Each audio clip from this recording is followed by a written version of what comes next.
Sometimes you just get talking about something like what people we think are fatality-worthy in Mortal Kombat X, and before you realize it, you're making a GT countdown. We don't expect your fighting game fantasies to line up with ours. These are personal picks of who we think would be the most appropriate additions to the MK roster, which has welcomed many strange guest stars over the years.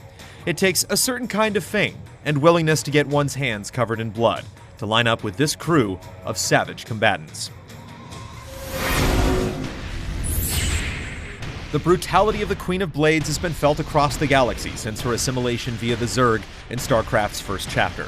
Reborn with a grotesque form and telepathic sway over the Zerg, Sarah Kerrigan's fate has given her the perfect arsenal to compete and even dominate in the gauntlet of Mortal Kombat.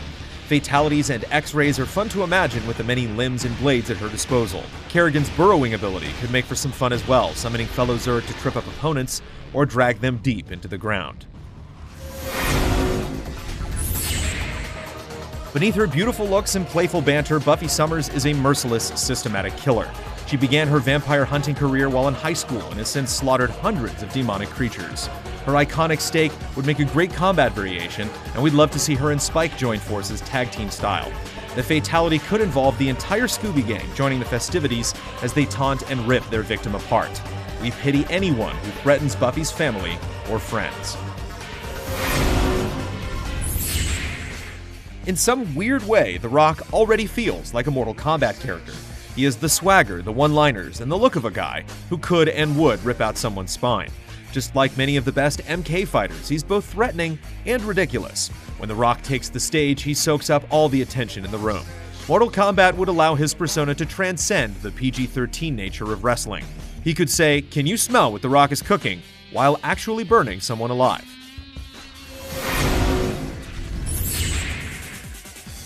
Wielding his massive 7-foot greatsword Dragon Slayer that's described as a table-sized slab of iron, Guts would tear through the flesh of his enemies with ease. His left arm is prosthetic, which folds back to expose a hidden cannon, as well as a repeating crossbow that can be mounted on his arm. Guts also carries throwing knives, miniature bombs, and a dagger that would open up unique combos. One of Guts' most powerful assets is the Berserker Armor, an ancient cursed suit of armor allowing the wearer to overcome their physical and mental limitations. The armor can pierce through the skin to reinforce broken bones, allowing him to continue fighting long after his body is broken.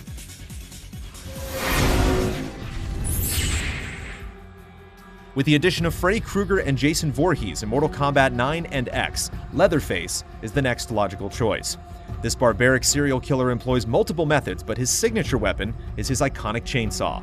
The new character variations could take full advantage of this and embrace a fighting style with creative and torturous brutality. His fatalities would be particularly disturbing as he likes to take his time with each of his victims. We could even stomach the longest fatality in franchise history as he slowly peels the flesh from an opponent's face and wears it as his own.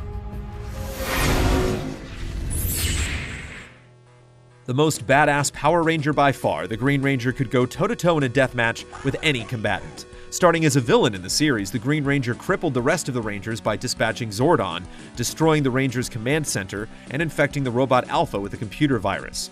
Not only is the Green Ranger a skilled hand-to-hand fighter, he also wields the Dragon Dagger, a weapon capable of shooting a giant blast of energy to vaporize foes. Most importantly, the Dragon Dagger can summon the Dragon Zord, a 200-foot robot dinosaur that would create a superb fatality. Fighting styles for the Ranger could vary from using the Dragon Dagger, the Sword of Darkness, or one based on judo and grabs. The Green Ranger is a fan favorite, and with the recent Power Rangers fan film, the fan base is hungry for a more mature and gritty Power Rangers.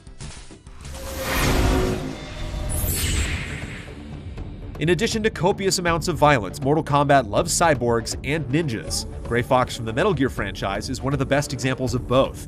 With his powered-up exoskeleton, Gray Fox has the strength and agility to go toe-to-toe with Scorpion, Sub-Zero, and the rest of the MK crew.